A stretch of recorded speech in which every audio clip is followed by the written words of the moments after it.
Hey, folks, I have got a couple great video clips here for you. This is a congressman asking Pete Buttigieg, as I call him, asking him a question about Biden. This is actually a little bit comical, a little bit sad, and a whole lot of the truth. And there's a point to this video. Biden is not competent to handle anything. How can they put this guy back in here to run again in 2 years? I don't see how they can even pretend that this is going to work. And in fact, we know there's always the possibility if he does run again and somehow or another things go sideways and they put him back in, he's not going to make it another 4 years and we'll be stuck with Kamala. This is a horrible situation, a horrible possibility.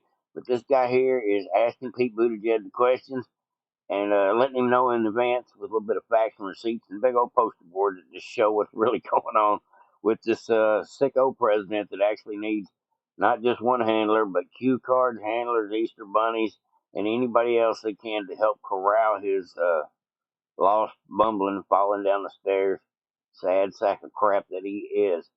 And if you stick around to the end, I have a video for you. Hillary Clinton is calling out Joe Biden as well. She's talking a little bit about his age, and she's throwing him under the bus. So stick around, folks. You will not regret it. Let's go ahead and like and subscribe and share if you haven't already, and let's jump into it.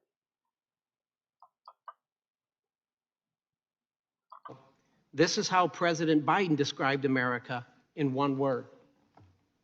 Could you please tell me what that word means? It's this one right here. Mm-hmm. Could you even say the word? Congressman, I'm not in the habit of trying to read transcriptions. I bring this up to you, sir. I bring this up to you on television because you even say the word. Congressman, I'm not in the habit of trying to read transcriptions. I bring this up to you, sir. I bring this up to you on television because you yourself questioned Donald Trump's mental state of mind in September of 2019 when you stated to CNN, I quote, "If our presidency is not in good shape, then our country is not in good shape." And Mr. Secretary, I could not agree with you more.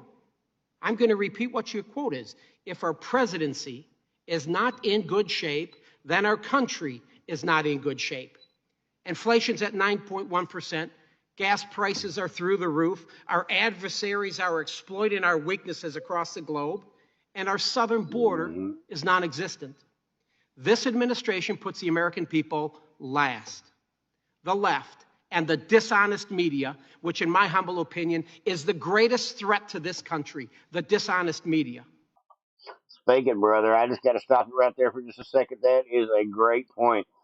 Out of everything I see, read, and hear, and put my time into trying to investigate about what's going on in our political world, I see that the media is the most divisive, most lying, most culpable.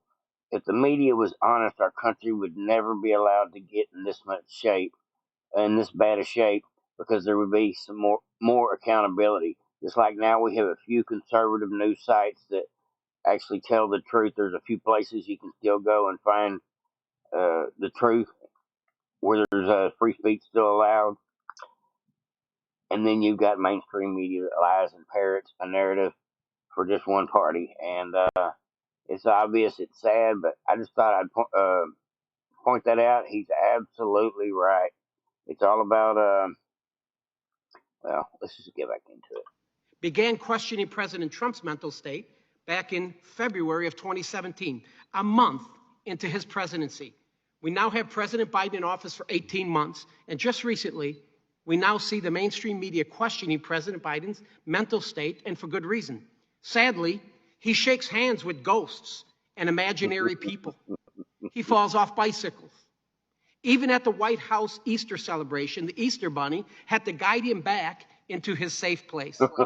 Cue cards that say, "sit here," or "end of speech," which he actually states. That is, if he stays awake. So my question for you is, sir, have you spoken with any other cabinet members about implementing the 25th Amendment on President Biden? First of all, I'm glad to have a president who can ride a bike. That is the greatest question of all. Have you anybody consider evoking the 25th Amendment on Biden? Because we know he ain't confident. First thing Pete Buttigieg says to defend him, Well, I'm glad to have a president that can ride a bicycle. Bicycle.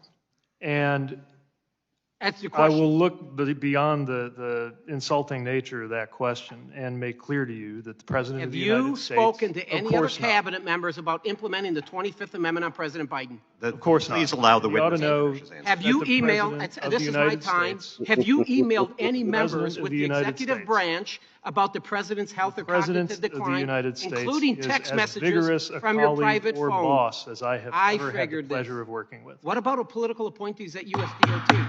Have you spoken about Gentleman's this issue with time has them? expired. I couldn't hear the question, I'm sorry. Well, Will you yield me Check it 1 out. minute, sir? absolutely not. That is too funny, folks. You're not getting another minute. Hell no. He done pissed somebody off. One of them Democrats up there with the gavel was not trying to hear another second of that. It was getting too good. Okay, now let's go to another video clip I got for you. It's Hillary Clinton having a discussion, just throwing Joe Biden under the bus. Now, there was that heart-stopping moment where he almost fell over coming down the stairs a day or two ago. He didn't use the railings. Jill wasn't there with him. Every time that happens, your heart is in your mouth because these things could be consequential. Is that a concern? Well, I mean, it's a concern for anyone. And we've had presidents who've fallen before who were a lot younger, and people didn't go into, heart palpitations. But his age is an issue, and people have every right to consider it. But, he has this great saying, and I think he's right. Don't judge him by running against the Almighty, but against the alternative. And I am, of the camp that I think, he's determined to run. He has a good record that 3 years ago people would not have predicted would have gotten done. He doesn't get the credit yet that he deserves for what is happening out in the country in terms of, jobs and growth and planning for the future with chips and other stuff. So I obviously hope he stays, very